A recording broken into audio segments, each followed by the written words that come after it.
Hello, and welcome to the Windy City Podcast. What's up, bitches? This is obviously episode 1 of the first podcast that me and Jake will be doing we together. have no idea what we'll be doing. Or what we're going to be talking about all the time. Yeah, but I'm finally happy we're doing this, bro. I mean, it's about time. Yeah, it took really is. quite a while for us to do this. But... Yeah, fucking quarantine things. So what we're going to be doing is we're going to be talking about sports, because that's what our main thing is about, and we love it. So, yeah, I think the first thing we're going to talk about, because it's fresh in everybody's mind, is the Last Dance, the documentary on the 90s Bulls and the big dynasty that they had. Well, yeah. Well, I mean, it was just there's a lot of controversial things that came out of the Last Dance documentary. Oh, God, yeah, and we're going to be talking about it. So let's start with you, Nate. What'd you think about it overall, in a sense? I mean, I loved pretty much damn near everything about it. I mean, obviously the comments from Scotty were very big about him not liking it and seeing how Jordan, portrayed him. Same with Horace Grant. Yeah. But I mean, I thought it was very entertaining. Yeah, you know what? I have to fully agree with you on that one. I really did enjoy it. I mean, it was the only thing I had to look forward to on Sundays because I work a shitty shift. But but yeah, I quite enjoyed it. I knew going into this that we already knew that Michael Jordan can be a fucking asshole. But I mean, point taken, if he wasn't, and you said this yesterday as we were talking, I think him not being the way he was, I don't think the Bulls would have been what they were. Oh, God, no. And, it's tough to say. I mean, like, I have a highly amount of respect for Michael Jordan, even though, we didn't see those Bulls play because we were born during this time, but obviously we've seen the highlights and stuff, and, I'm just going to come out and say, even if we know we didn't see him play, I still to this day will say Michael Jordan will and is still will always be the best basketball player to ever play the game. Oh, exactly. I mean, there's guys who are fantastic in the league that we've seen before, obviously. Oh yeah. I mean, there's just you can look at physical attributes of different people. You can look at all the kind of stuff. Yeah. Still, to me, Michael Jordan. There's a lot of people that will compare Jordan and to a certain player, and I would say his name LeBron and. We're not a fan of LeBron as a player. I mean, that's another topic, though. But that's a very big topic. But I believe that yes, Michael Jordan is the greatest basketball player to ever play the game. Even though we did not see him, you see the highlights that he has done and the attitude that he had toward the game. It was it looked like a lot of fun to watch. Well, I mean, especially the fact that people can say he was an asshole. This, that, and the other. Oh yeah, he was a big dick. I mean, whatever. Whatever he was. The one thing that he is for sure, though, was a winner. That's absolutely, that winning mentality. It doesn't matter who he was playing against. You could have been the worst guy on the team or the best guy on the team. He's still going to treat you with the respect of, I'm going to kick your ass no matter what. Yeah, and that's what I really like about Jordan. I mean, like, I've always respected him for that side. But I guess what I could say is, like, I really, really liked his game. I really liked his mental attitude. Was he hard on a lot of players? Yeah, Scott Burrell. But I have a high respect for Jordan's game. I believe that, without his mentality that he had, I don't think the Bulls would have won. I think they may have won maybe 2 or 3, but with his mentality and him doing what he does, I mean, like, it was amazing. It was an amazing run to see, and this documentary was so good and so on point with everything, and I'm looking forward to talk about it. So let's dissect this. So episode 1, basically going into this, I knew that in a way, like, episode 1 was just going to be straight Jordan. Oh yeah, straight Jordan, oh, yeah. all Jordan. It's got to be Jordan. You know what I mean? Mm-hmm. So growing up, like, we all know this. Like, he loved baseball. Oh yeah, and his dad really wanted him to play baseball, but. Basketball found the way into his life, and I'm not gonna lie, I'm kind of glad that he stuck with basketball. I don't know, but Jordan growing up, man, he really didn't have that mentality that we all know that he had. Like, seemed like he was very quiet. You know what I mean? Coming out of North Carolina, then he just exploded when he went to NC State. It was just amazing what he saw, and you got to give credit to all the coaches and the players that driven him to the point where he's at today. I mean, don't you think? Oh yeah, like you said before, like he when he was in college, he went from Mike Jordan to Michael Jordan. Oh yeah, so that way he knew his name and all that kind of stuff and made a name for himself, which is amazing. Oh yeah, it was awesome to see, and like watching him grow up to the player he became. It's like an everyday. It's pretty much like a fairy tale. Like, you have some weakling, and then all of a sudden becomes like the big strong man, the superhero kind of character. You know what I mean? Oh yeah. So, but I really enjoyed the first episode. I thought it was awesome. We're not going to go fully into detail of everything what happened, but basically just run through everything. And like I said, I really don't remember most of it, like most of some episodes because it was so long ago. But yeah, episode 1 was really, really a different story. Like you saw, like growing up, MJ went to North Carolina, but you actually saw a different side with him. He loves his mom, still cares about his mom to this day. Oh yeah. Unfortunately, with the his dad being gone, but that we'll talk about in that a little bit. But he was a really driven kid, and he really wanted to make his parents proud, and that's kind of like every sports player nowadays. You know what I mean? Oh yeah. I mean, making your parents proud is like the number one thing that everybody wants to do as a kid or collegiate player or professional player, anything that he wanted to just be the best. And he succeeded. He succeeded fully. But you have to also face the fact that the Portland Trailblazers really fucked up in that draft. They really screwed that one up. God, but props to the sorry Portland fans, you done fucked up. Or excuse me, the Portland Trailers, you done fucked up. But anyway, that's another stuff. So episode 2, what'd you think about episode 2? With Scotty? Yeah, with Scotty. Yeah, that was good. I liked it. I liked the fact that it showed him being very, had his siblings in there. Yeah. And it showed like him just doing as much as he possibly could for his family and showing that kind of a thing. Yeah. Showing the fact that he went to a small school. Oh yeah, absolutely. A very small school, and he became what he was. I mean, he literally started from the bottom. And let me just say this, and we've obviously all heard this before. Scottie Pippen is the best teammate Michael Jordan has ever had. Oh yeah, hands down. There's no question about it. Scotty is a different character, and we'll talk about the episode. We'll talk about it a little later when the episodes. But Scottie Pippen is a really great basketball player. People really overlook him and his talents because he's next to the fucking GOAT. Yeah, you know what I mean. But I think Scotty really is a good player. Coming out of a small college and doing what he did, it was awesome. It was really fun. It was really cool to see all his college highlights and how he grew up and all that stuff. But there's not really much to talk about that because it's pretty much just the story of how those two came up. But episode 3 was awesome because it starred probably the most sincere, honest character in the Bulls' history of the team, and that's fucking Dennis Rodman. Oh my god, Dennis Rodman. Jesus. God damn, that guy is he's a talent. He's also a very good character. Everybody knows him now for his piercings on his face and his crazy thing with hair. North Korea and all that stuff. Yeah. But if you really go back about it, Dennis Rodman was a phenomenal basketball player. And, he didn't start out with the Bulls. He obviously started out with the Bad Boys in Detroit. And it was fun to see those highlights and how he faced up against, he faced Jordan before he played with Jordan. You know what I mean? Kind of knew how he played after all that stuff too, and it was kind of funny because, even when before he joined the Bulls, he seemed to have the same stats every single season he played. I think he had he averaged 6 points, something like that, and 13 rebounds a game. I'm the dude was an absolute monster on rebounding. He's probably the best rebounder the game will ever see. Exactly. Period. There's nobody like Dennis Rodman that studied where the ball hits the rim a certain way or hits the backboard a certain way. He just knew exactly where to place his body to get that rebound. And it was just the fact that he was talking about that in the documentary, he was like, well, if I look at this, from this angle, it can drop right into my hand. It's going to, how Mike shoots, it's going to go off the backboard like this. It's just crazy the fact that he studied it that much. Right. And partied so much. Yeah, that dude really partied. Oh my God. He really did. And, that dude just went nuts. Yeah, he was definitely a character, and that's what I think I love about Dennis Rodman. I think he's very unique in all of basketball. He has that charm that he may kind of seem like a dick, but in the reality, he's just a very nice person. But it was quite funny because, like I said, we'll talk about it later. All his antics and stuff. But I just gotta say, now, goddamn, he was one lucky motherfucker to date Carmen Electra back in the '90s. But, man, she looks great now. You cannot deny that, fans out there. She looked really good. But no, he was a very good character. He was awesome. He was very, very his story. And you know what really surprised me? He wasn't in there as much as I'd liked him to be. You know what I mean? He really wasn't around. I mean, granted, he wasn't there for the 91, 92, 93. He was there for 96. But even with those episodes airing later on, he really wasn't there. He was more kind of like a side character. You know what I mean? Obviously, this whole thing is going to be about Jordan and all that stuff. But, Dennis Rodman really wasn't in there that much.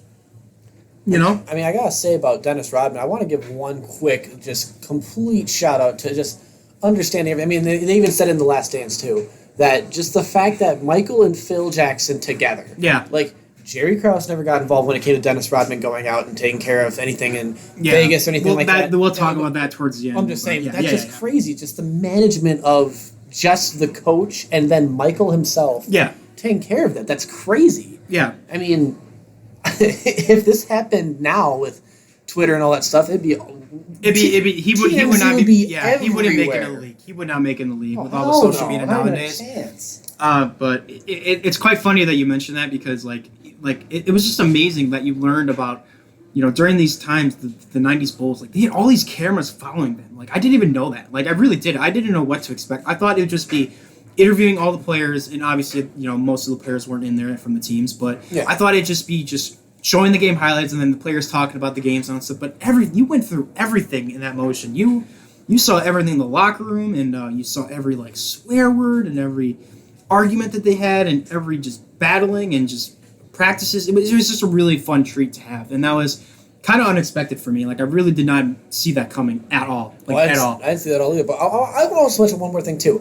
If you watch old highlights from nationally televised games of the 90s Bulls and stuff, even in the 80s, you look at the camera quality of it. God, yeah. Okay, the camera quality looks like ass. All right, but then they have all these cameras searching around following them back in the 90s.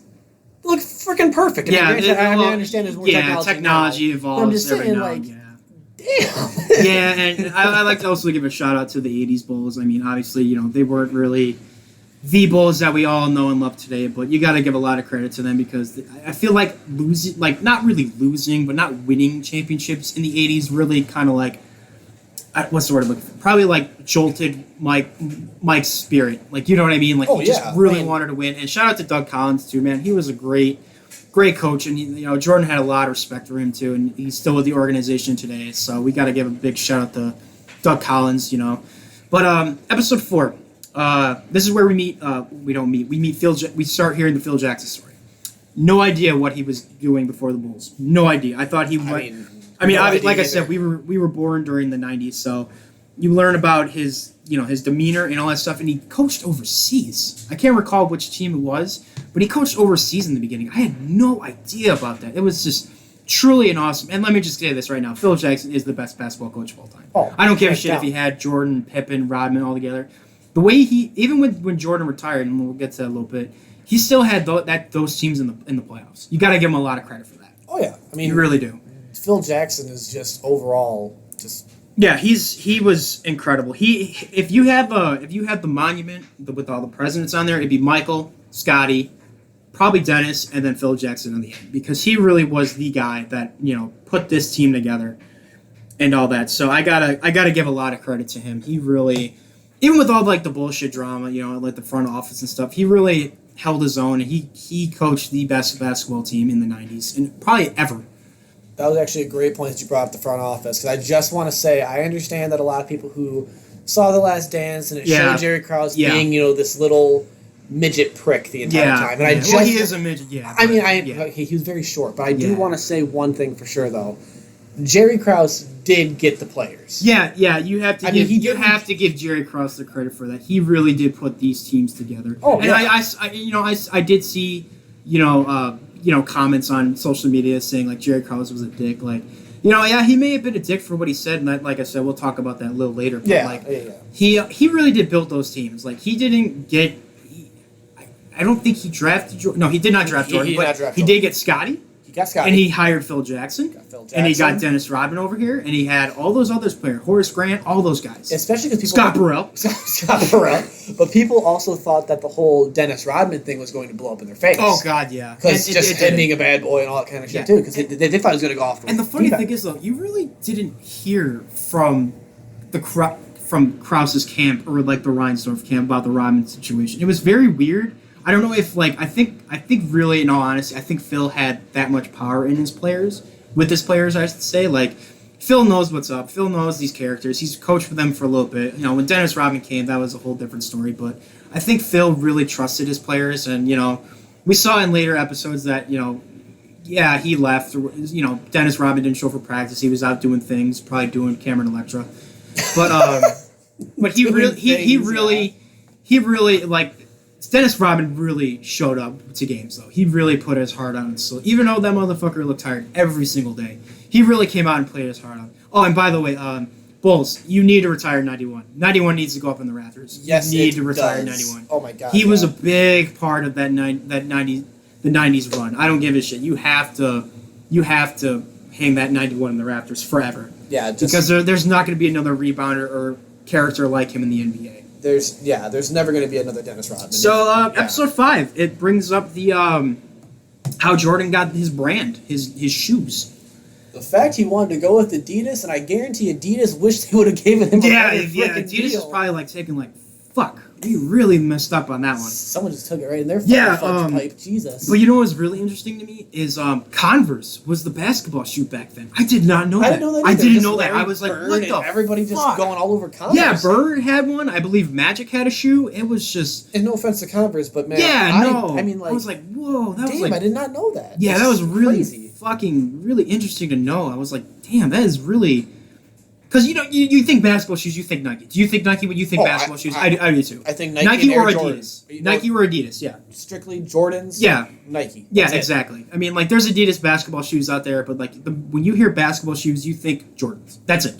You don't think of any other shoe. I mean, players now, but the top seller is Jordan shoes. Oh. I mean, I've never owned a pair. I believe you own some pairs, but Yes. yeah, Yes. Jordan shoes are pretty much why Nike is still here, because back then, like, they actually didn't want Jordan to be the shoes company, and they were almost out of bankrupt for them until Jordan stepped in, and I believe the number was like 7. I think they said were going to have like a certain amount of thousands of numbers, and they sold like almost 3 million that year alone. Yeah. Because everybody wanted to be like Mike. Everybody wanted the shoes, the commercials, the Gatorade, the sponsorships, everything.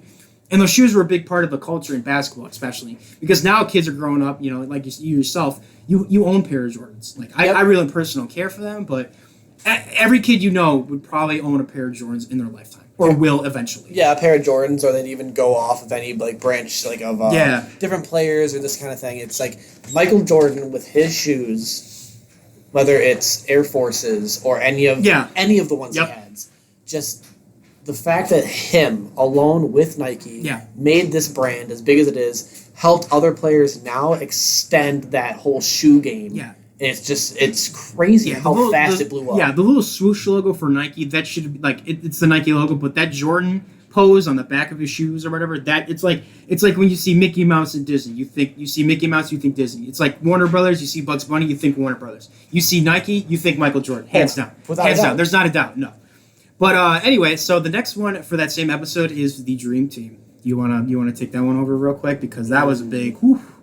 That was a big one to talk about. That was a lot of drama going on. That was a lot of shit. And let me just say this: we are not, like I said, we did not see these players play. But I respect their game, and I have a tremendous amount of respect for them as human beings.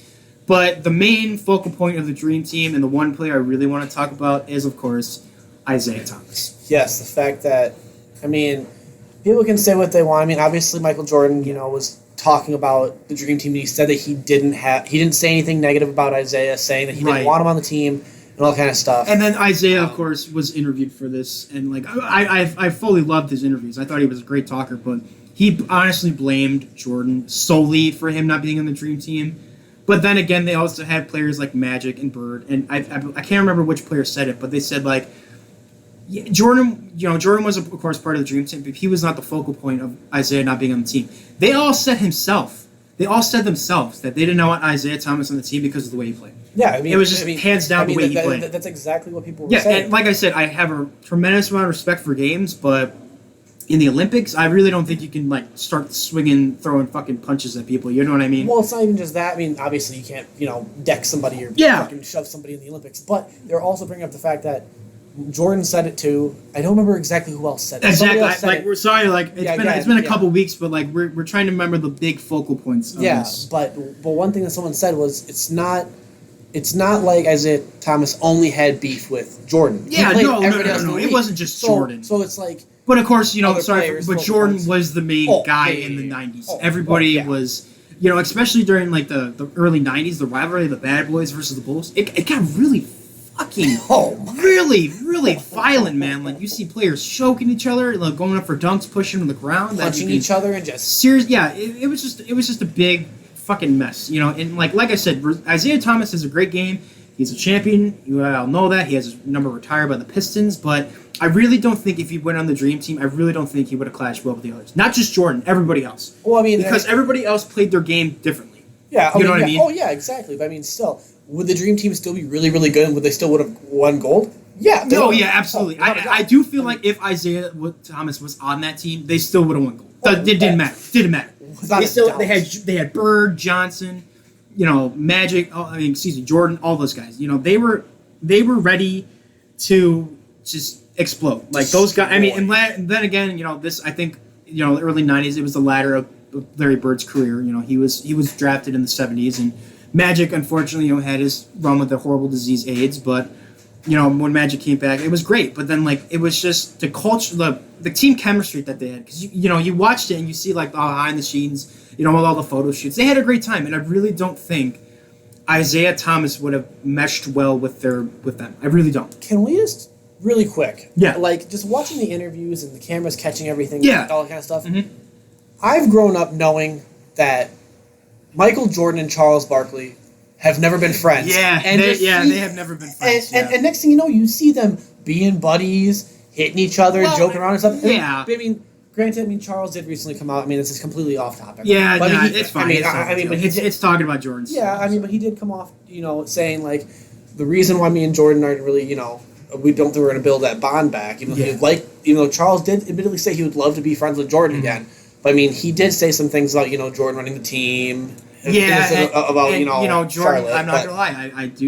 I respect Charles' opinion because Michael was a dictator. He was the leader. He was the guy. Because if you think about it, then if Jordan would have played, let's say Jordan played right when Larry Bird was taking off. Do you think Larry Bird would be the same way? I think so. I do think so. Not as a way as Michael Jordan would have said. I don't think he would have been as hard as everybody, but he would take over the locker room. He would be the guy giving the speeches and all that stuff. Oh, yeah. So I do respect Michael for taking that responsibility, especially being for such a young kid. Not really a young kid, but just being a young player in the league.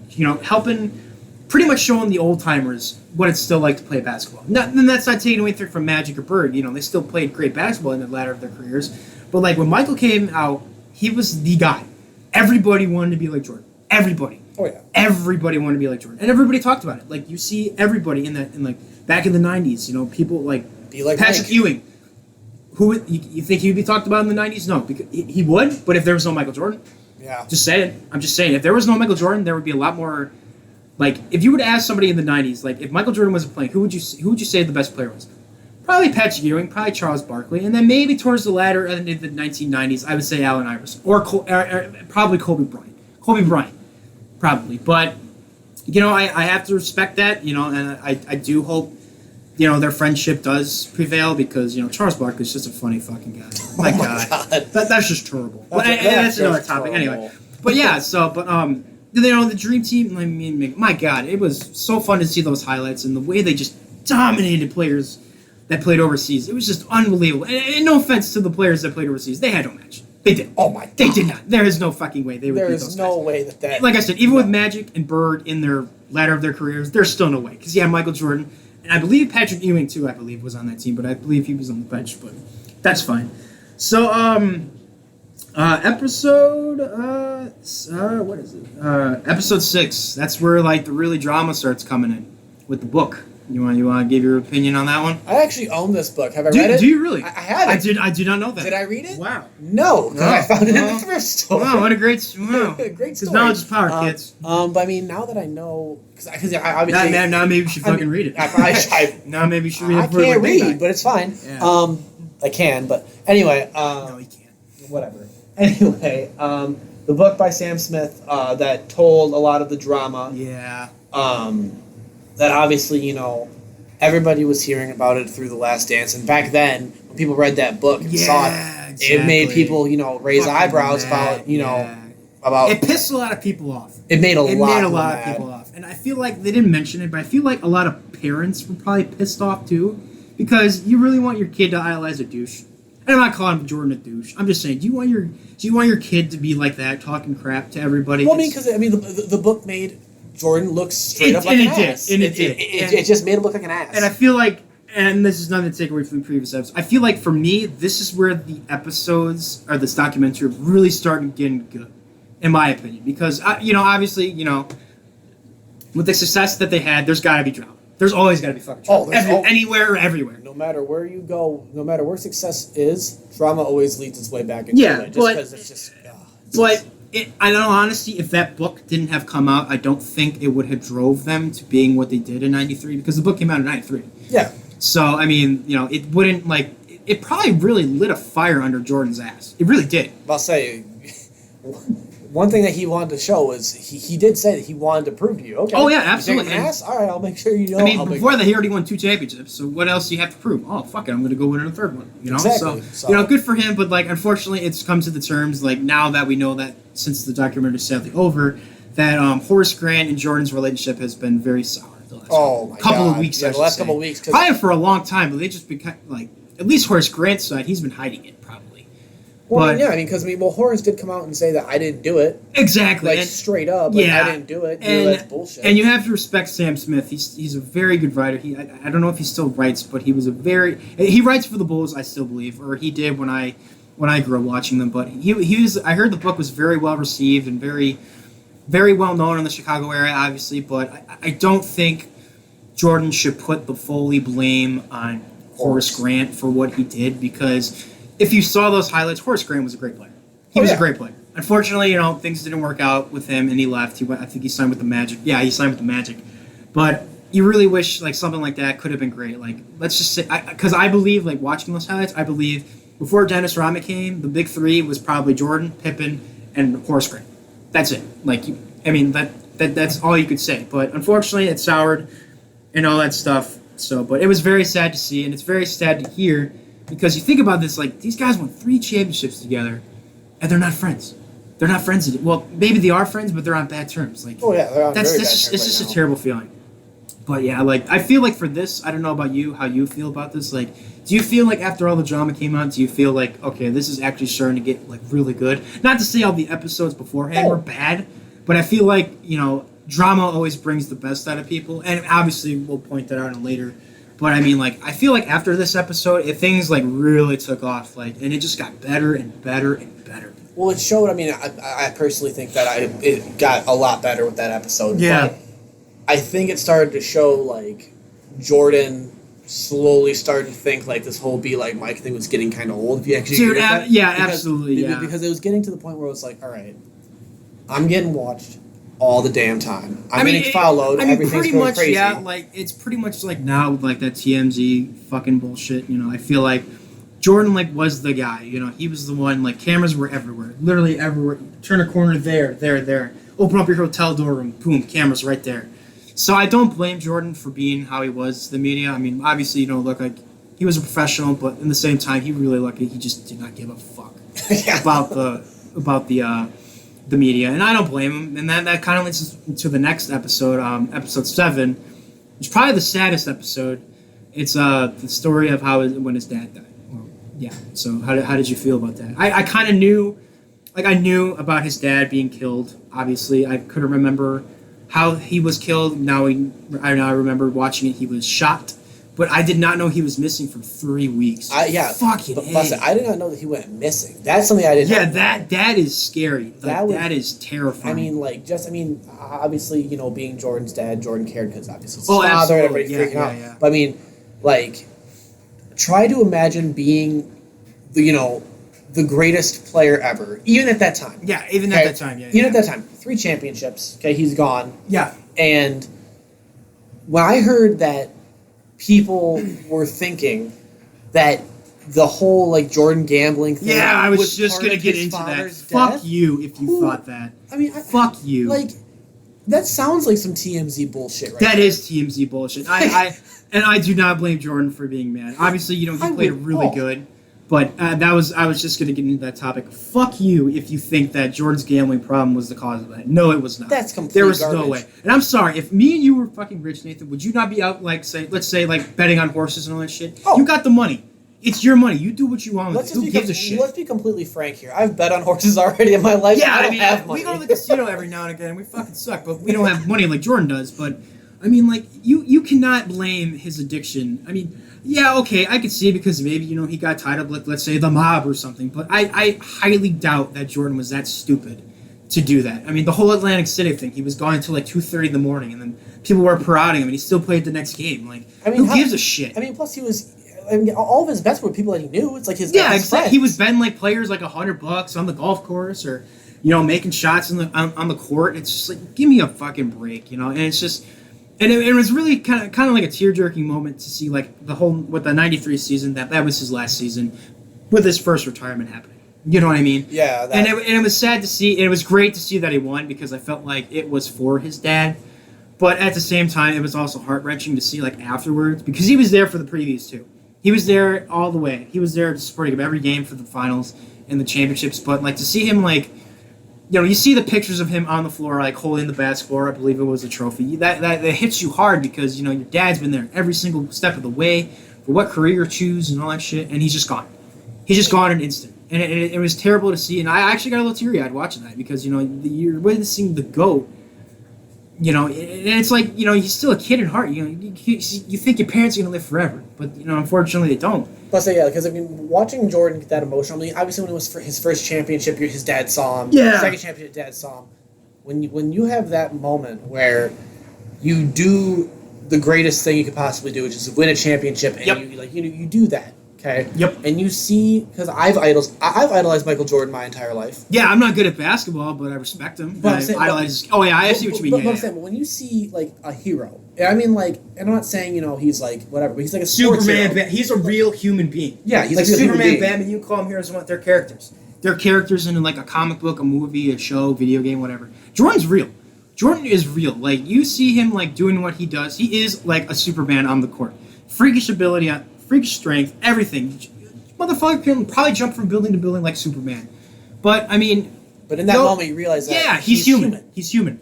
And humans have emotions. And that was great that he showed them. And, it was really, unfortunately, like, the time of his death, he really didn't show that emotion, because I felt like he just kept it all inside and let it on the playoffs. And it helped, because they won the third thing. Yeah. So, but now let's get into the retirement. This is the first one, the retirement discussion. What did you think about that one when he first retired? I mean, obviously, as other Chicago fans, I wasn't born yet. No. Like I said, we were both born in '96, so we missed out on all this shit. So don't blame us. Yeah, so don't blame us if we don't know as much we're as youngins. we're supposed to know.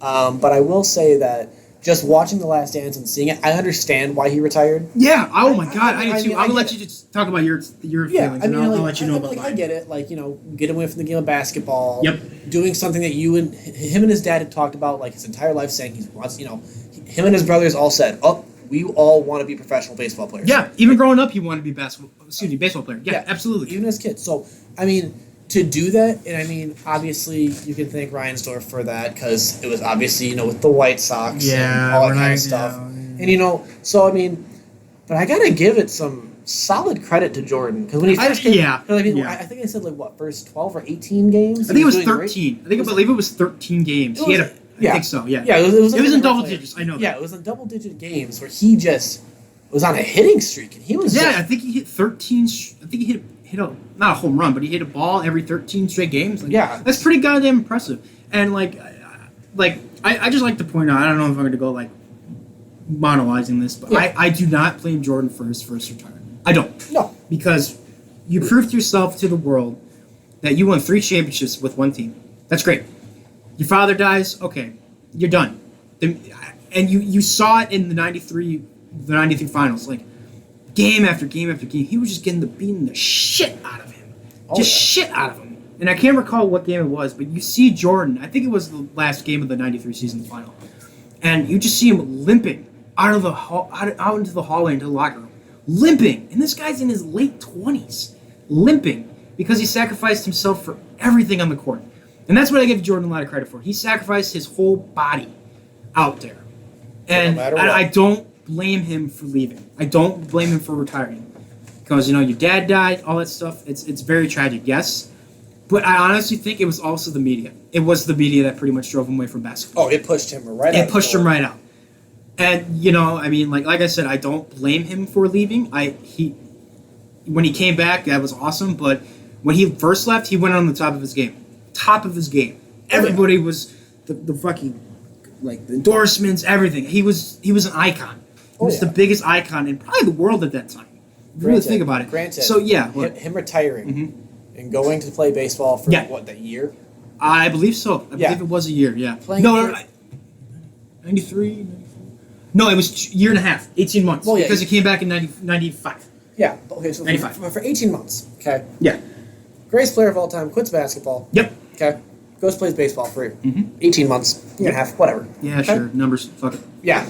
So that was probably the greatest thing he possibly could have done. Yeah. To I think it is clear too. his head, do something different. Yep. And he just was able to come back. Yep. And do it all over again. Yeah. Oh, absolutely. And I everybody pokes fun at his baseball career. I mean, I did too. I actually didn't know. I really did thought he played for the White Sox. I don't know. I thought he actually did. I actually thought he played for the White Sox, but no, he played in the A-League for the White Sox, or whatever the hell it's called. I could have swore he played for the White Sox for a season or so. But it must have been that theory, the Mandela effect. Probably. I mean, it was probably that because growing up, you see Jordan. What do you see Jordan in mostly? A Bulls uniform. I saw a picture of him in a Sox jersey. Maybe I couldn't recall if it was just like promo shoots. Probably his fucking Reinsdorf ass just to get people in the stadium. Anyway, Probably. Well, that's another topic. Well, that'd be next week's episode talking about that. But yeah, I mean, like Jordan really he didn't make it big, but he fulfilled what he wanted to do. I mean, you got to give him a lot of credit for that. He wanted to do something for his dad, and he did it. Was it successful? No.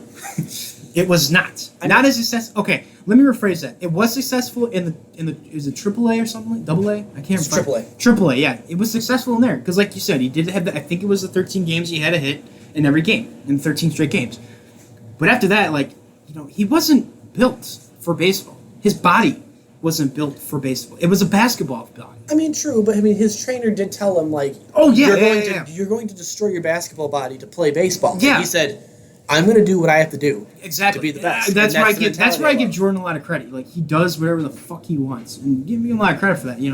But like I said though, they show him stretching. He was baseball. Some baseballers are technically skinny, but he was really tiny. He really was. I mean, height wise, fuck no, he's not tiny. No. But 6'6", his no way. built wise, it wasn't that looking like a baseball player. It looked like he was kind of like a twig out there compared to other baseball players. Oh yeah. Well, in the AAA, whatever, too. Some of the players are quite big. Jordan looked like a twig out there.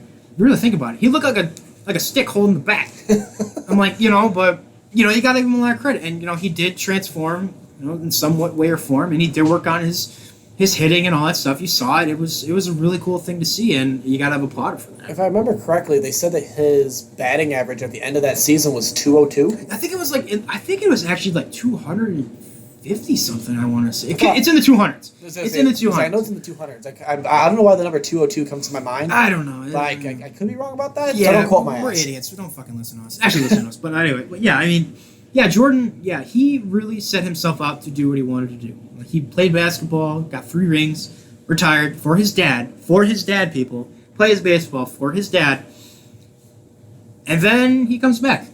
And then the world gets happy. The world just fucking goes nuts. I'll say 2 words. I'm back. Yeah. How about another 2 words?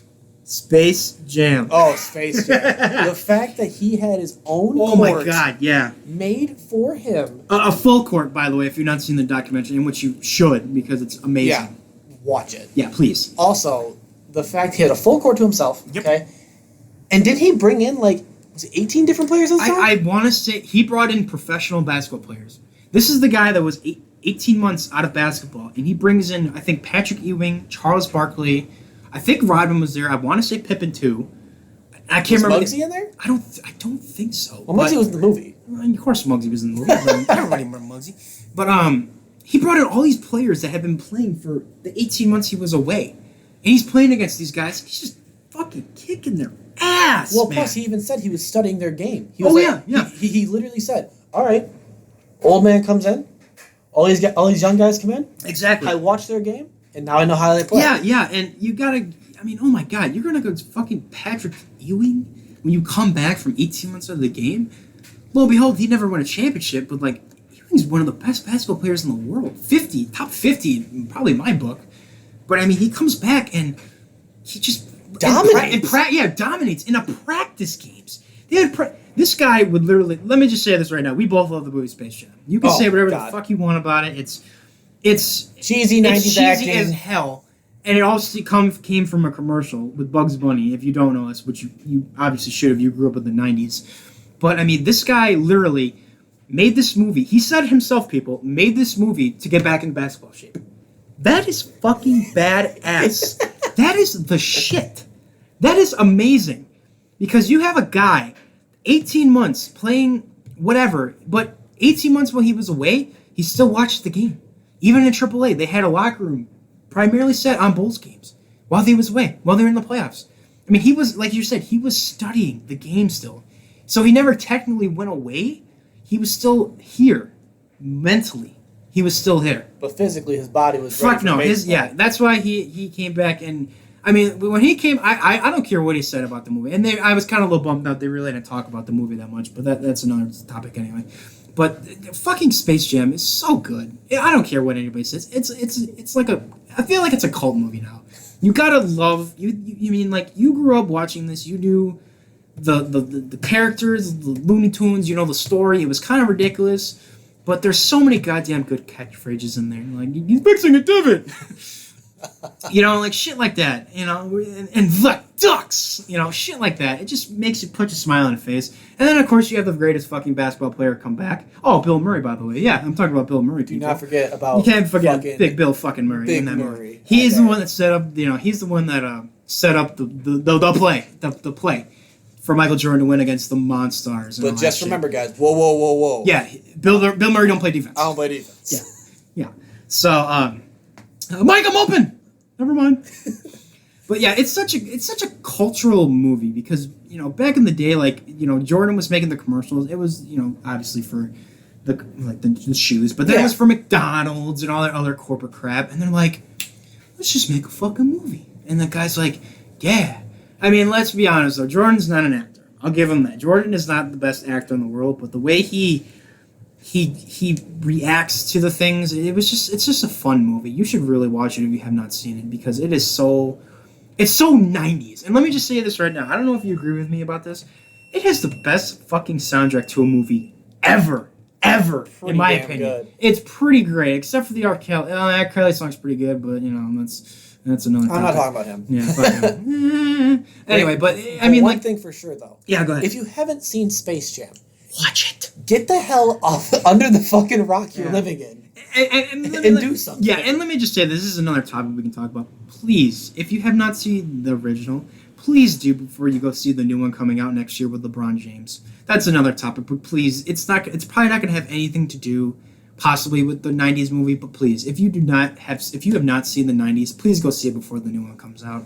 Because it just reeks nostalgia. Like, you just look around, you can just look at all like the settings and stuff. It just reeks 90s nostalgia right there.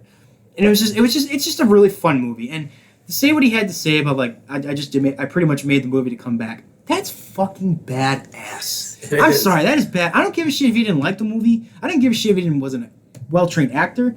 It's a fun movie. It's a popcorn movie. Is it like a Grammy-nominated movie? No. You can sit down with a bunch of your friends, pop some popcorn, get some drinks going, and watch it. Oh yeah, it's a great movie. It really is, and I personally, it really is one of my top movies, probably my top 10 list of all time, just because of the nostalgia factor. It was that big on me in the 90s. It was great. It was great. All right, but let's go to the next episode. Yeah. Oh god. Oh, the next episode. Oh god. But let's talk about him coming back. Let's talk about him actually coming back, though. Yeah. What was your reaction to that? Obviously, like I said, we never grew up watching these guys, but seeing him, you said it yourself, the 2 words, "I'm back." Oh yeah, the 2 words that just broke the media and saw everybody in their moms go. The world. It went crazy. Yeah. Oh, yeah. And the fact that he came back wearing 45. Yeah, that was weird, but we'll talk about. It is weird. I mean, he thought wearing 23 again with his dad. Yeah, so I get it. And then he started sucking ass in the playoffs. He wasn't that. I can't recall how many points he did not play well with 45. Because honestly, though, like it's such an iconic number. Like if you're when you think Aaron, do you think Michael Jordan? Do you think 45 or do you think 23? You're gonna think 23. You're gonna think 23. I mean, unless you're a White Sox fan. Yeah. I mean, we're not a White Sox fan. By no, the way. we are not. Well, that's another topic we'll get to in a couple episodes. Yes, we but will. But yeah, 45. Seeing Michael 45, it was weird. Like like I said, it was just seeing weird highlights of him. But it's still like, if you just love Michael Jordan that much, you're gonna own a 45 jersey. But to me, Jordan will always be number 23. Well, yeah, I mean, he did eventually go back to 23. Yeah, and I'm glad he did because it fucking helped them. Well, yeah, it helped them out in a way because they lost in '94 with that. Oh, can we talk about that Scotty thing real quick though? Yeah, good. No, good. Let me just say this, people. No, how about you say, because you pretty much know the story. You pretty much know this better than me, kind of, with the Scotty thing. With the whole Scotty thing. Yeah, with the shot. Well, not the shot. Like the Kukoc? With Kukoc. Yeah. So, let me just say this: Kukoc is a fucking awesome player. He's awesome. I'm gonna get my jersey one day of him. He was yeah. From the EuroLeague, yeah. Exactly, but I mean, what I recall, obviously. I remember watching the last kind of hearing it. Remind me. I mean, the fact that people. I mean, yeah, Scotty. Yep. Was in the game, and they want. I can't remember specifically. I'm pretty sure Phil wrote up a play for Kukoc to get the ball, and Scotty wanted to be him, or something in that nature, or something on that phase of it, or whatever the case may be. And Scotty was just like, "Fuck it, I ain't going in." Fuck yeah, dude. And honestly, it was the best thing that happened because Kukoc got the ball and he scored, and Phil Jackson's a genius. Yes, because Phil Jack is always a fucking genius. But I'm just saying, like, if Scotty's in there and the ball goes to Scotty, everybody and their mother is gonna know it's gonna go to Scotty. Yep. I mean, am I wrong about that? If no, I see Jordan not being there. Okay, so who are you gonna guard? If Jordan's not there, Scotty Pippen's going to Scotty. It's going to Scotty. Yeah, so yeah, exactly. So and Phil Jackson was absolutely the right-minded guy to say, no, it's going to Kukoc. It's going to Tony. Get over it. I don't care. And like, this is the part I was talking about a little earlier. Without Jordan there, this proved how good of a basketball player, Scottie Pippen really is. Scottie Pippen is one of the best players I have witnessed. Now, I've never watched highlights, but he is up there in the top 20 with me. Doesn't care. It doesn't matter if he had Jordan with him or not after all these championships. Oh, he wouldn't be without Scottie. Scottie Pippen's nothing without Michael Jordan. Well, yeah, Michael Jordan's nothing without Scottie Pippen. Jordan said himself. If you speak of Michael Jordan, you need to speak of Scottie Pippen. Which it's like peanut butter and jelly. Exactly. It's like a sandwich. It's like Jordan didn't win those championships without Scottie, and Scottie didn't win those championships without Jordan. Right. So it's something, and I want to bring this up just as a quick thing. Like Jordan said the same exact way about Scottie. I mean, people did that for. We're gonna go off into a different sports. No, that's fine. This is fine. This is fine. Like, this is the topic that we want to. Yeah, it's Chicago. It's Chicago related. What I'm about to say. Yeah. Like, Scottie and Jordan, they didn't win the championship without each other, and it goes the same thing for. I mean, obviously the Bears only won one, but I mean, it's the same thing for Ditka and Buddy Ryan. Buddy Holly. I look like him, but it's fine. Weezer. No, yeah, fuck you. But Coach Ditka and Coach. Buddy Ryan. Buddy Ryan and Mike Ditka didn't win another championship without each other. Yes. So it's kind of the same thing, and I mean I see it like that, and I agree, and I personally believe if you speak of Michael Jordan, you need to give Scottie Pippen the same damn credit. Because if you don't, you're an idiot. You don't know what the hell you're talking about. Yeah, and I like the topic you bring up because like I really think it's like the same thing. It's like Ditka and Buddy Ryan, obviously, but we'll talk about the Bears. Yes, there'll be a different couple more later episodes. But I mean, but I also feel like it for two. But it's not really mentioning because there's so many good players on the team. If there's no Patrick Kane and Jonathan Taves together, I don't see them winning the Cups. I could see maybe winning one, but like it's pretty much like this. It's like for the Bulls, it's Jordan and Pippen, obviously. Yep. For the Bears, it had to be Buddy Ryan and Mike Ditka. For the Hawks, it's got to be Jonathan Taves and Patrick Kane. And for the Cubs, I do really think it's Anthony Rizzo and Chris Bryant. Oh yeah, Javier Baez, I think is the better player than Chris Bryant, but without those two together, it wouldn't be the same. No. But anyway, let's get back to the Bulls. But so it's like it's kind of like they were in a way made for each other. It was like a peanut butter and jelly sandwich. You can't you can have a peanut butter sandwich, but you can't have a jelly sandwich. Yeah, you have a peanut butter sandwich, too damn dry. Yeah, exactly. Jelly sandwich, too damn wet. Fucking put that shit Put together. it on toast, but jelly on toast. But anyway, that's another discussion. We're not talking about food here, people. We know we're not fat fucks. But the main thing is we need to let people know that Scottie Pippen is a legend. Is a legend. Yes, and he's great he was great with or without Jordan. But obviously, you know. But the point I'm trying to say is that people always they talk the Bulls. It's Michael Jordan, obviously. But I honestly, Scottie Pippen is not that far from him. Mentally wise, I don't think they're on the same page. Athleticism wise, I think they're on the same page. I really do. Because Scottie is a built motherfucker back then. Oh my God. But I mean, like, mentality, no, they're not. They're like 50 feet apart from mentality. But like their passion for winning and the game, it's the same. It really is the same. And I'm glad they showed it. I'm glad they did this to prove to the world that Scottie Pippen really is a phenomenal basketball player. And I loved that they showed it. But let me get back to the topic about that shot you were talking about.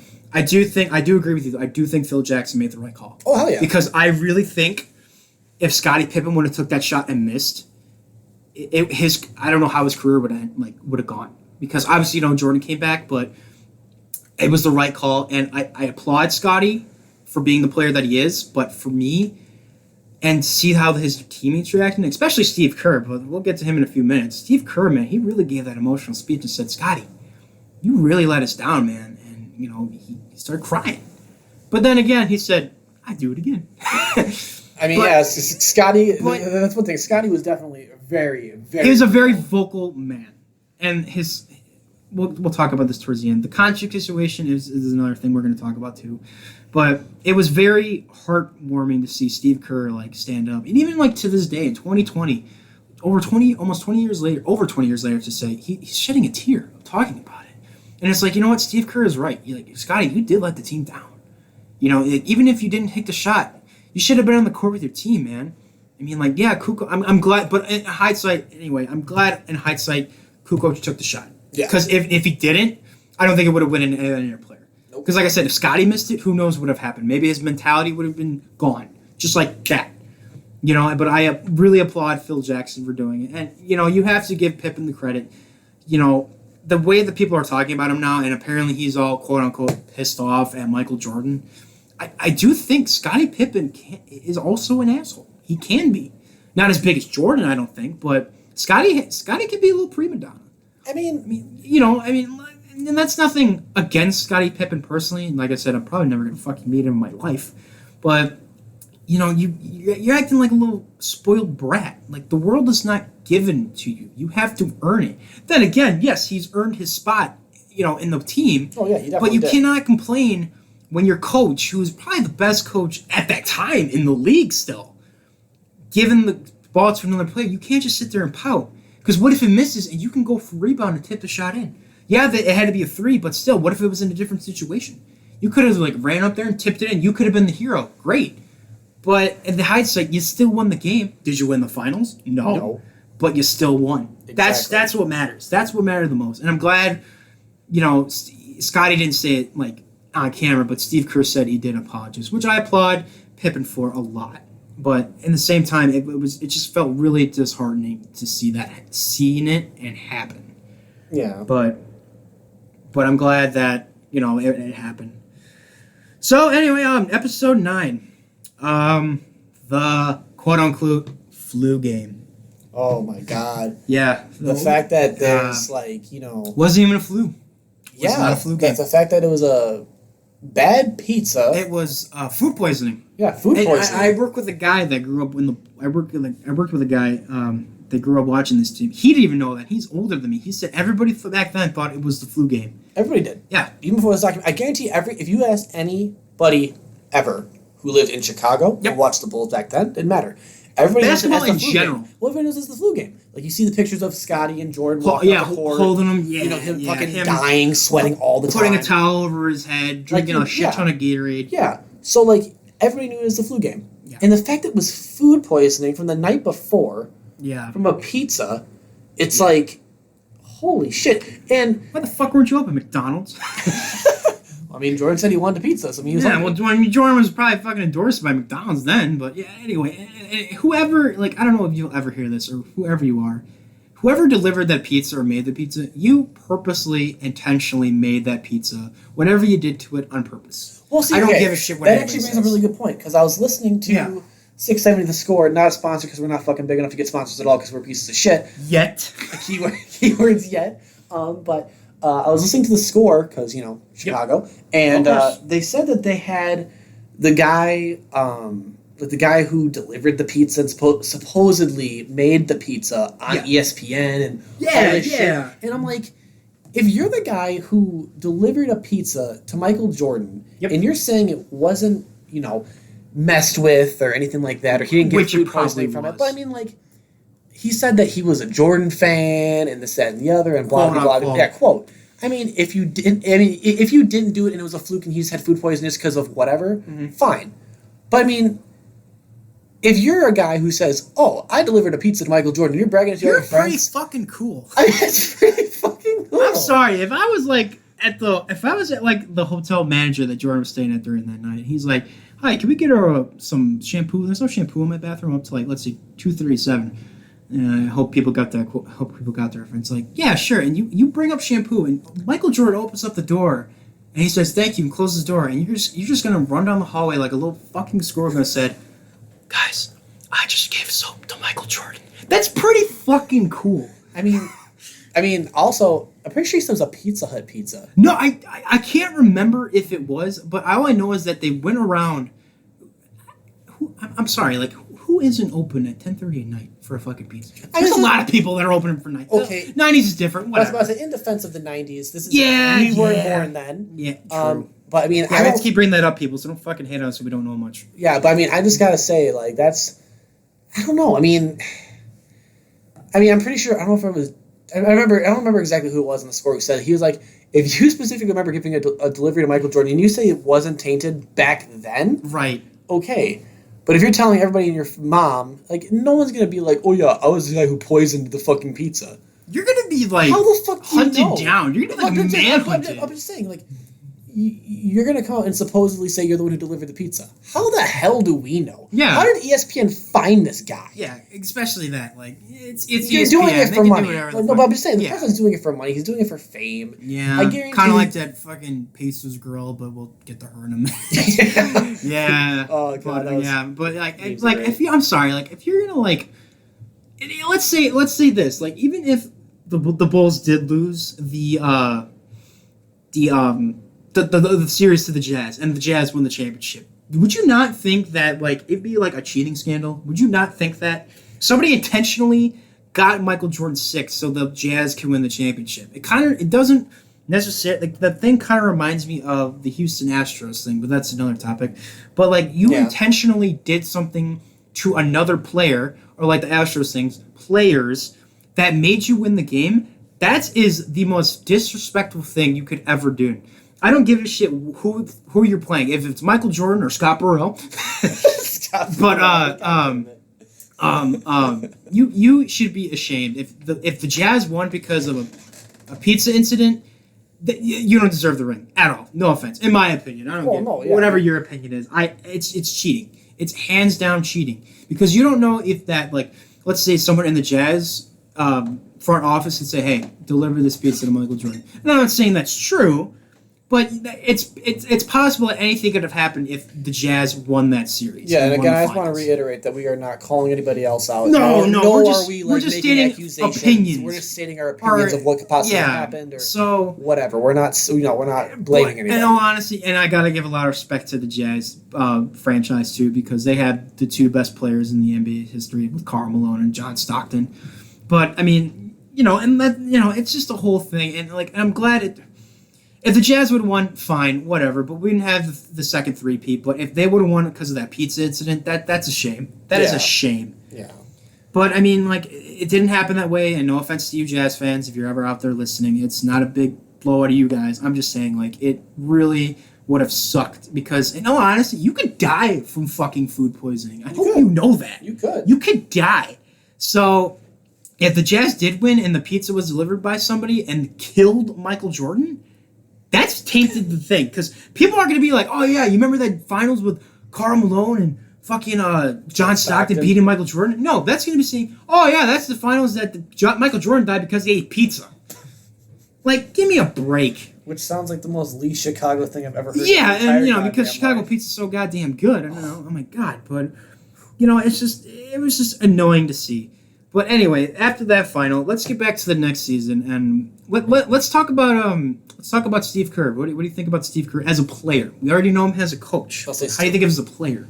As a player, I mean, when I was watching the documentary and they brought up just the overall comparisons with him and Jordan when it comes to like their dads. Oh god, yeah, that was stuff. I did not know dude, that. A lot of people didn't know. The guy that I work with didn't even know that he died. That blew my mind. I was like, what the? When did it become like an ABC or TLC sitcom? I was about to say, I didn't like. That's just crazy that happened. Like the fact that his dad was doing. Work for the school. It was a college, I want to say. I can't remember the college, and I can't remember his title. His dad was murdered. He was a president. I think he was a president. Yeah, and he was freaking murdered by a student. A student or something like that on the school ground. That's crazy. And they showed Steve Kerr's mom, who seems like a really wonderful lady, and like it really affected Kerr in a way because like you see it, and like I think out of everybody in this documentary, I think Steve Kerr, even though he wasn't in it a lot, he was the most emotional. He showed like the tears, he showed a lot of things, and him and Jordan both showed a lot of emotion. Jordan really like sad emotions. Yes. Let's say that. Well, Jordan kind of did that at the end, but we'll talk about that in a few. But Steve Kerr really, really did show his emotion, and which is great because I have a lot of respect for Steve Kerr. And it was funny because I saw, I believe something on Facebook, like a comparison. I think it was him and Rodman. Did you know like Steve Kerr averaged like 3 points a game in the playoffs, I want to say, or something like that? 3 points. 3! And I'm like, I mean, he did say... There's no way. He did say that he was not having a good finals. Oh, God, no. He was terrible until he made the one shot, and then he started making fucking everything. But it was just incredible to know that. Like, you just learned so much about this team. It was just amazing to know that he averaged, like, something like 3 points. But anyway, like, yeah, it really, like, this is what I kind of meant, like I was talking about earlier with the whole drama thing. I was like, wow, like, this is really getting freaking sad. I felt like all the emotions we end up towards the end, with them all saying goodbye and all that shit. But, like, it really got emotional. And, like, what did Steve Kerr do? I mean, he was obviously very upset. I mean, it's a horrible thing. Went outside to go shoot. Focused on basketball. Yep, shoot hoops.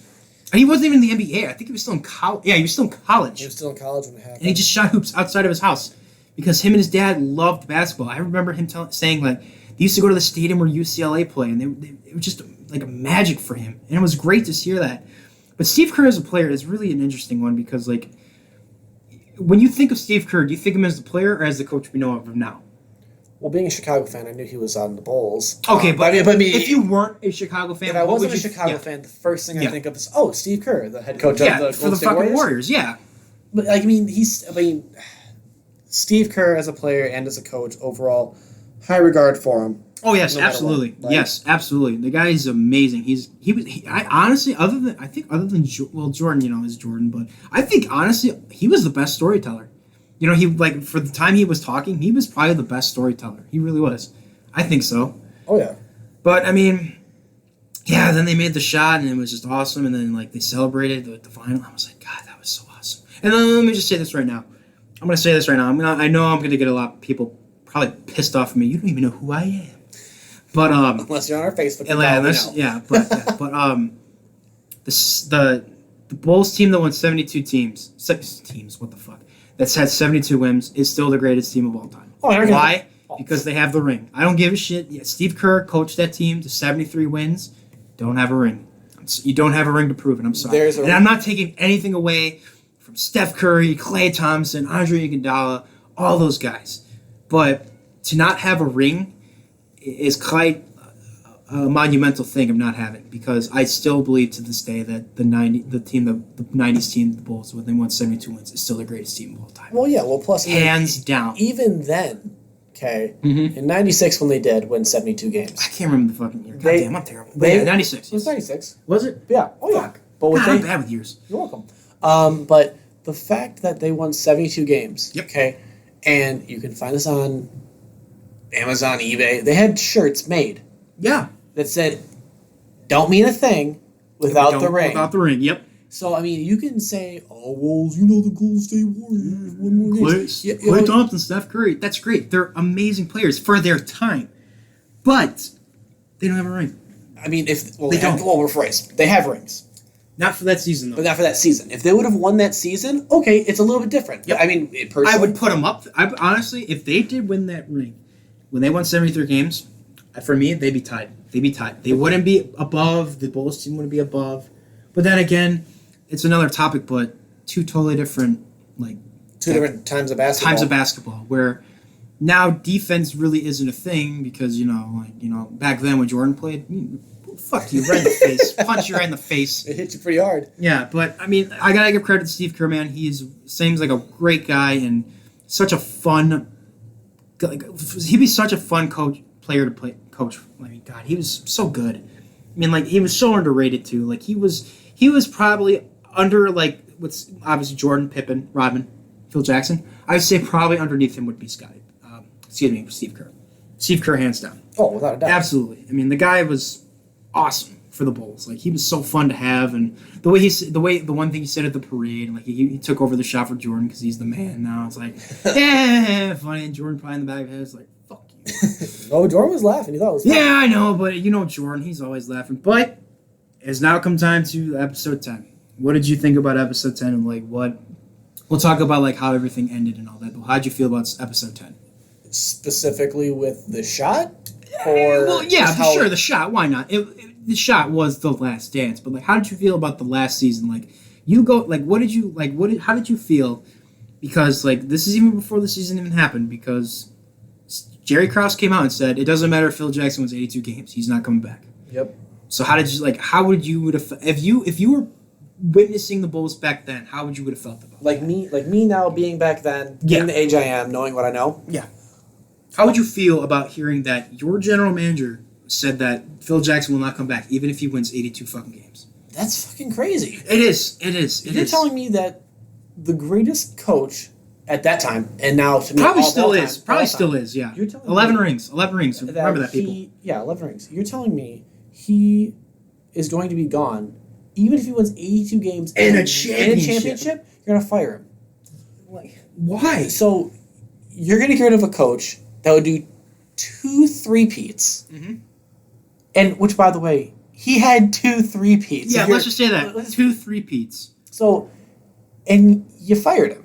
I mean, Or telling me now he was gonna come back. Yeah, Yeah, telling me he's not going to come back or whatever the case may be. And that's just crazy, especially the fact that Jordan came out and said, I ain't playing for another coach that's not named Phil Jackson. Liar. I mean, he lied. But I mean, he did say that, and he was truthful because that happened For 3 years. Yeah, 3 But I mean, years. whatever. 2001. But I mean, that's a way different topic. Yes. We will get to that. Yes, but I mean, it is fucking hilarious. I mean, but just hearing those words as a Bulls fan back It then, I hurts. guarantee it hurts. Just because you're basically superheroes of the '90s. Yep. Your idols that kids look up to. Just Even Gone. coaches even older people, let's say in your 30s and 40s that are coaching their kids' basketball teams. How would you feel if let's say you were playing, I don't know, maybe the YMCA, the manager or whatever says you can't coach anymore? How would you feel? How would you feel about that? I feel pretty fucking hurt because as all honesty, Phil Jackson loved coaching basketball. He loved his players. I believe he loved the city of Chicago. He still loved the game of basketball, and for someone to tell him that even if you win all the games in the regular season, all the finals, you win a ring, you're still not coming back. That's a fucking punch to the gut. especially after he won 2 in a row. Yeah, 2 in a row. 2 in a row. And not to mention, he already has 5 with you. And then again, this is also the coach that still coached the Bulls team to the playoffs without Michael Jordan for 18 and a half months. Exactly. And you're coming to him and say, Phil, I don't care how many games you win. I don't care if you win a ring. You're not coming back. What the fuck is wrong with you? And then again, like I said, I'm going to talk about this after we're done talking about we'll talk about how everything came to be. But I have one question. Where the fuck was Jerry Reinsdorf this whole time? Where was Jerry Reinsdorf this whole time? Why didn't he step in? He is the majority owner of that team still to this day, and he did not come up once until the end of the last episode. And he talked about the pretty much the teardown, but we'll get to that after we're done talking about this. He didn't say a goddamn thing, and that is so disrespectful. Not just in a way to the players, but to the fans. Because you know why? You have a guy in here. You have 3, 4, 5 guys that are important to this franchise that fill your goddamn arena every night, and you're going to sit there and have somebody tell him, Phil, you're not coming back. Bullshit. Exactly. I would step in right away and say, Krause, if that man does not come back, you are gone. I don't care. I don't care what the outcome would have been next year. They made the finals and lost. Didn't matter. You still have Michael Jordan. We're still filling the seats. We're still selling fucking jerseys. You cannot tell me that Jerry Reinsdorf did not think about that at all because of the man he is today. But we'll talk about that next week. But where the fuck, I'm sorry for rambling about this, but where was Jerry Reinsdorf this whole time? Why didn't he step in and say, or even consult Phil about it? I think he did, but he didn't like Phil, sorry man, like I had a guy here that built this team, but it's like, and that's another thing too. Organizations, yes, they build championships, but organizations include players, coaches, medical staff, anybody that was involved with Bulls. That quote from Jerry Krause really grinds my fucking gears because, yes, we talked about this earlier, he did get those players. Jordan excluded, he did hire Phil Jackson, got Rodman over here, got Steve Kerr, Kukoc, that like... Trade for Pippen. Trade for Pippen, yeah. The guy he was a genius. A genius. But the one thing that really bothers me, I think after all this time, seeing him, go for Scotty, get Pippen, Rodman, all that stuff. Scott Burrell. Absolutely, Scott Burrell. But I think in all honesty, just, you build something this monumental, and you believe you have all this power. It doesn't work like that. It doesn't. It just doesn't work like that. I don't know if you want to say something about the Krause comment, but I mean, obviously, Krause had his own opinion. He thought he was doing the right thing, and wrong. I mean, if you're a Bulls fan, you obviously know that. Yeah, we're going to talk about that next week. But it's a punch to the face to everybody that's in Chicago, even outside of Chicago. Any fan of basketball that knew anything of the '90s Bulls or anything like that, they know that. That's a kick to the teeth. Yeah, but I mean, yeah. It's a very touchy subject. It was sad to see it go down. It was a tragedy, but then you also have to look at the good times. The Bulls got a second three-peat. They got a second three-peat, which was amazing to see. And the shot. You want to talk about the shot real quick about that? You want to let because you got a fucking picture hanging up in your room about it. Oh, you bet your ass I do. But the shot. That was just. What's up with Jordan? 2 words. Space Jam. I'm back. The shot. Oh, he's very good. Food poisoning. What the fuck? He's very good with just 2 words. Yeah, 2 words. Yeah, Jesus. But no, I mean, just the shot overall is just iconic. And if you actually, a lot of people don't know this, but if you actually look above, I'm pretty sure it's above the shot clock in the picture. Are you talking about the kid? The kid that has the 6. So the 5 fingers on one hand, he's got 1 on the other. The 6. Yeah, I saw that. Too. Right before the shot, Jordan let go. Yeah. The kid's putting up the 6 fingers, and it goes right in. It goes right in. And so it just blows up. If that kid is the reason why we won. Thank you. Thank you so much. Wherever you are, I hope you get beer for life. You are an icon. But yeah, before we talk about the ending of this, so honest, what were some of the negative things you really not in a bad way, but what were the negative things you didn't like about this? Was there something you missed seeing or you didn't like hearing? Obviously, we talked about it, but if you wanted given a detail or something you didn't like or anything like that, go ahead, say whatever you want. Okay, I just want to get this off my chest right now. People who said that Scottie Pippen was quote unquote greedy because he was holding out for a contract. That's right. Don't you we gotta talk about that dare. Yeah. I just want to say right fucking now. You have arguably at that time 2 of the best players in the league, Michael Jordan and Scottie Pippen, on the same exact fucking team. And Scottie says, I'm getting underpaid. I want more money. And which he was. And he for sure was. For sure. I think he was like the 22nd highest player in the league. The league. Yeah, and he's, number 2 in the league. In the league, yeah. And he's getting paid, arguably. Arguably, yes. There's other opinions. But yeah, what was the contract? 7 years, 18 million? Let me calculate that real quick. I'm not using a calculator or anything. I mean, okay, granted, 7 years, 18 million. If you told me, Nathan, for 7 years, you get $18 million. Mm-hmm.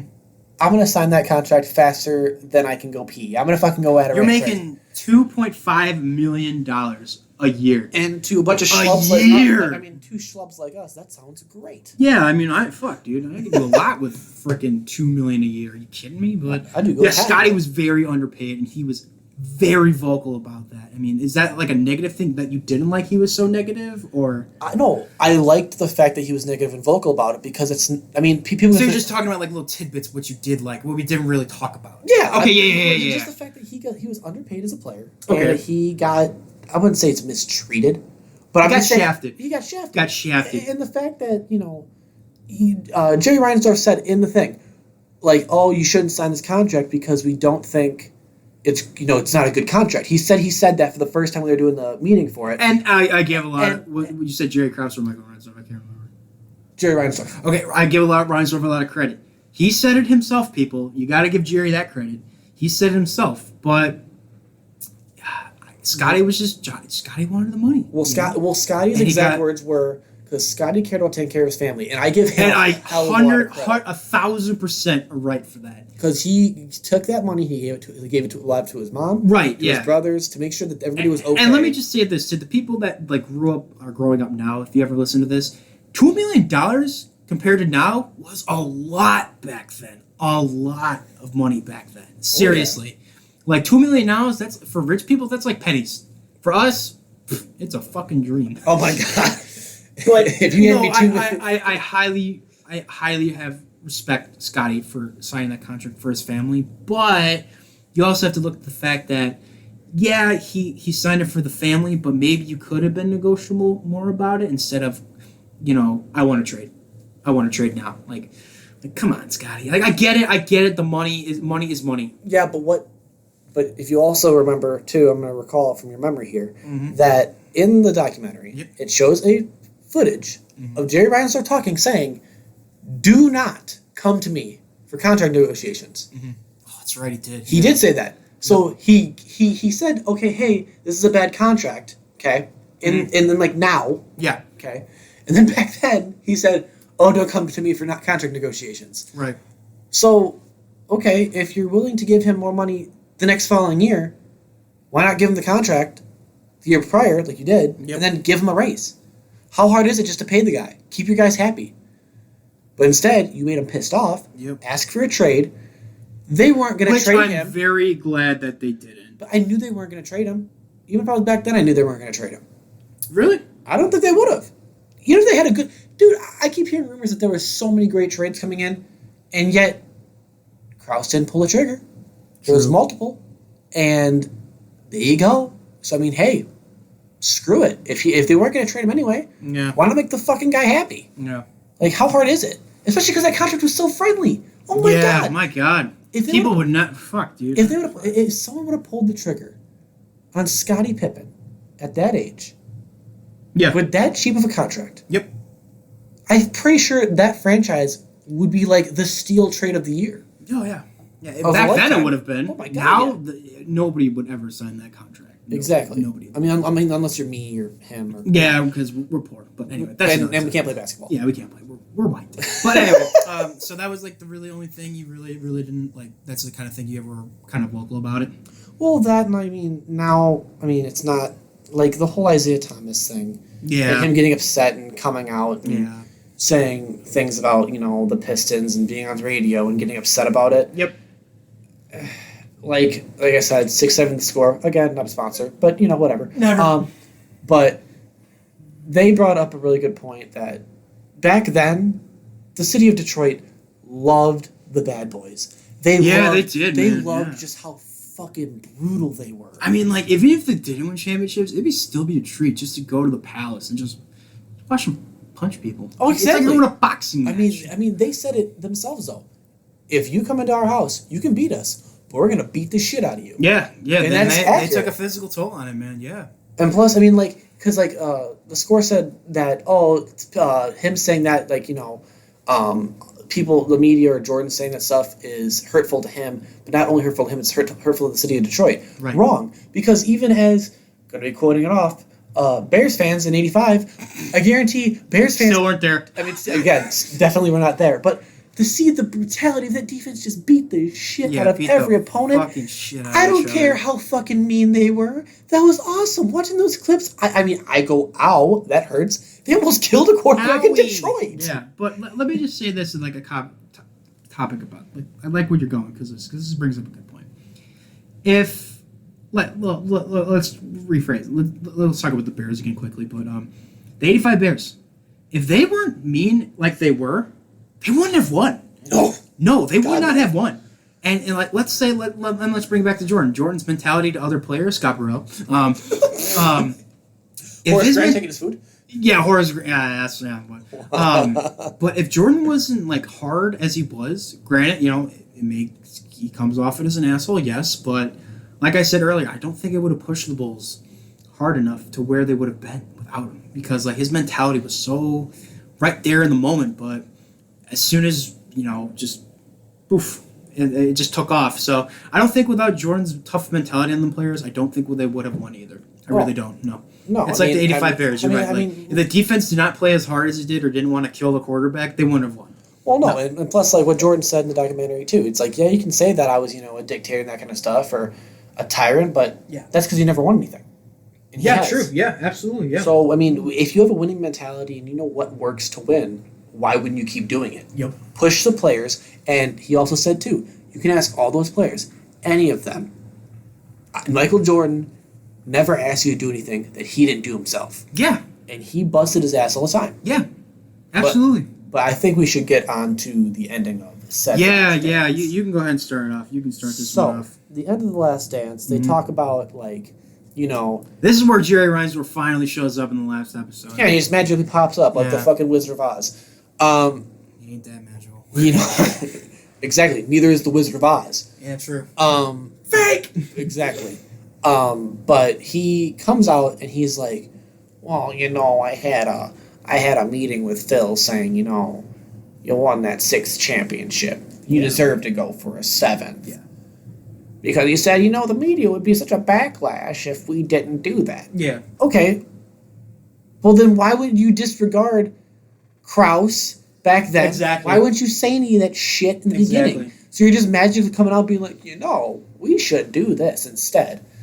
No. And then Phil Jackson, the stand-up guy he is, Yep. said he didn't want to overstep over Krause's toes, which I understand. Because let's be serious. So like they worked well together, but personally, I don't think they meshed well together. No. It's kind of like Buddy Ryan and Mike Ditka.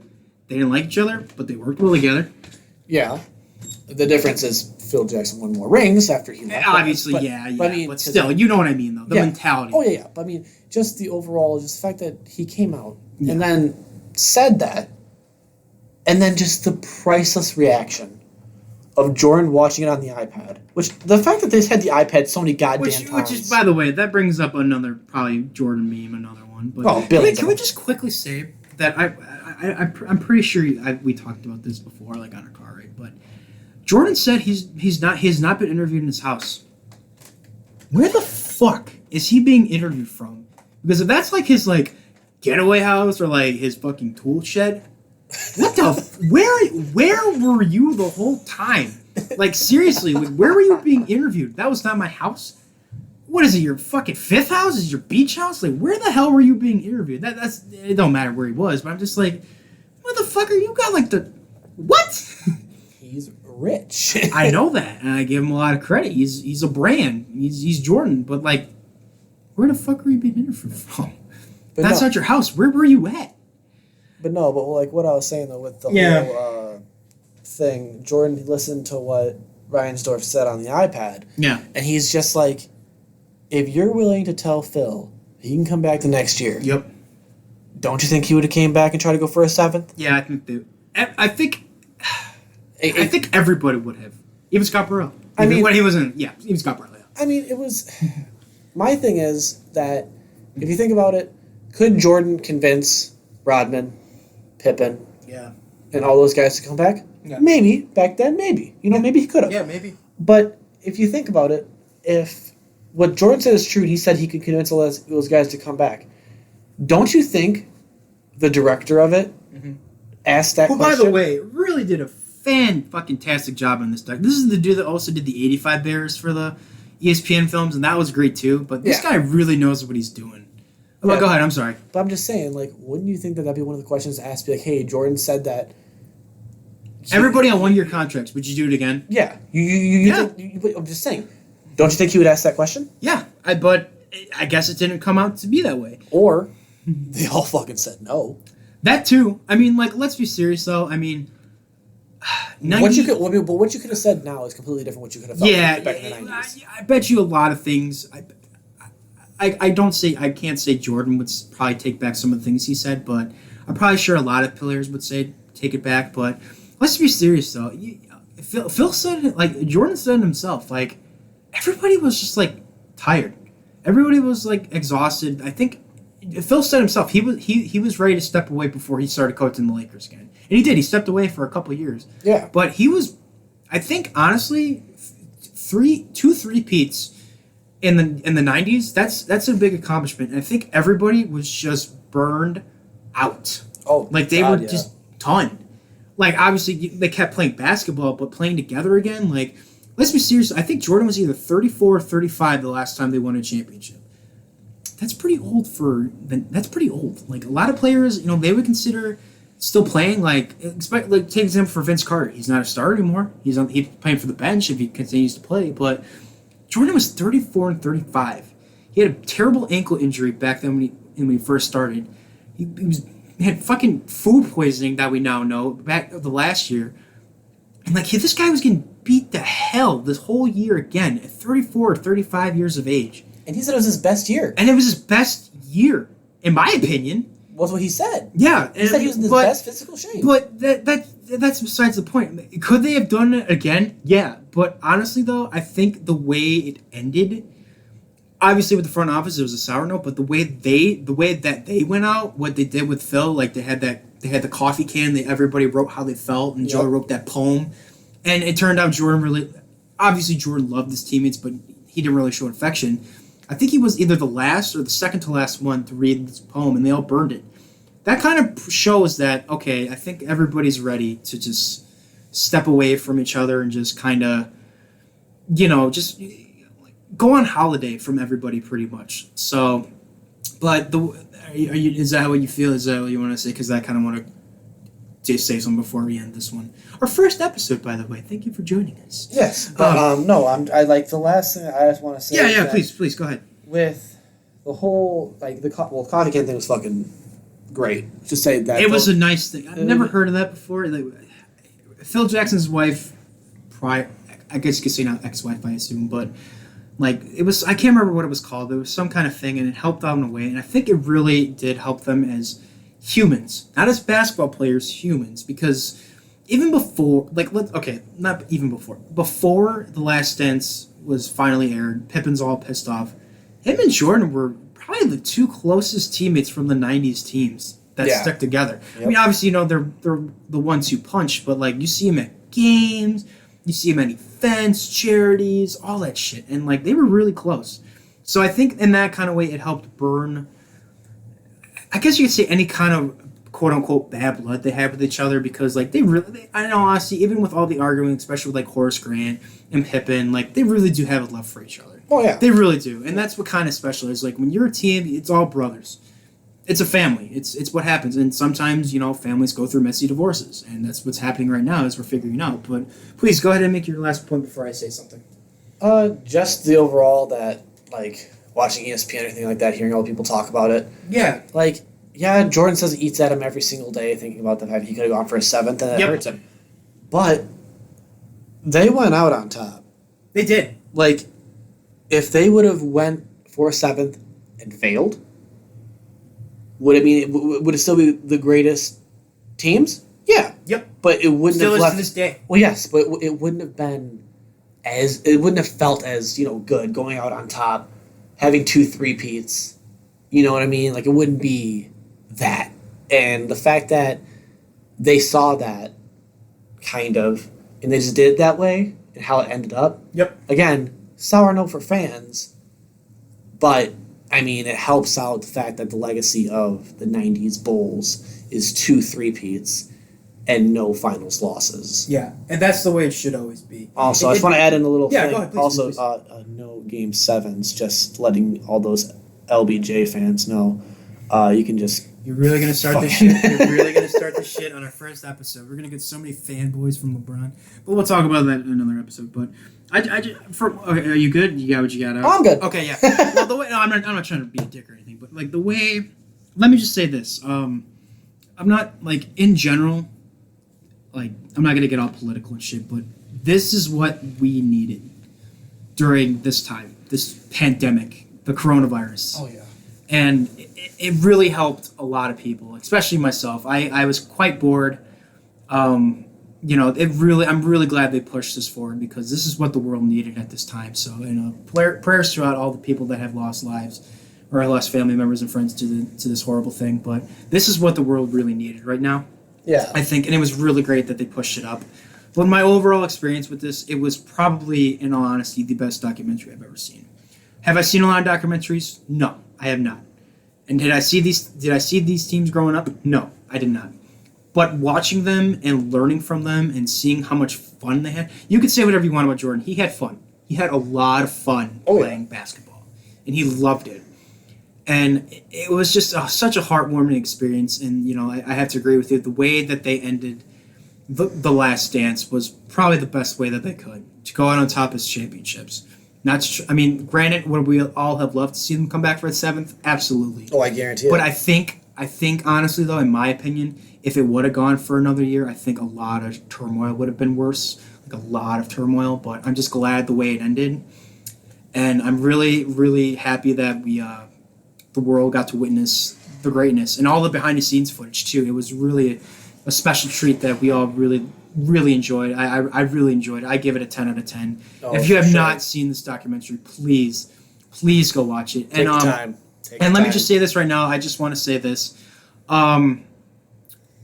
We were kind of touched upon this a little earlier, but Jerry Krause. I must say, a lot of people give him a lot of crap. Even Jordan does, but the dude built a dynasty. Oh my God! There's a reason why There's a reason why he's in the Hall of Fame. Yeah, he's a Hall of Fame GM. Could you say the championships were because of Jordan and all that? Yes. But if you didn't would Jordan have without Pippen, without Rodman, without Phil, without Tony, without Steve, without Horace, all those guys, we would not have what we would have had in the 90s for Chicago. Yes. Yeah, that's very true. But I also want to just say, too, that do I personally believe that, because obviously before Pippen, before Rodman, for all those guys happening, Jordan was already, doing really well by himself. Oh, yeah, Jordan didn't need these. No offense to anybody, Jordan didn't need these guys. Even if he would have retired and stay retired for good, he's set for life forever. Oh, yeah. The shoes, the endorsements, the movies, all that ties in. He's fine. But I'm just saying that, having Scotty and Dennis and all those guys help him win. Yep. Every little bit helps. There's a reason why it's a team sport. Yep. But he is the greatest of all time. Oh, he still is, and will probably forever always be. But I just to ask a quick little fun question. So, out of what you learned from this, what was so other than Scotty and Jordan, who would be your other favorite player? Let me rephrase that. Other than Scotty, Jordan, and Rodman, who would be your favorite player from any '90s teams? Any '90s My teams? favorite player? Yeah. Damn, that's a fucking hard question. I'm getting on your ass, aren't I? Scott Burrell. Scott Burrell, no, please. Not Scott Burrell. We love you, Scott. We love you, Scott. No, it would definitely have to probably be.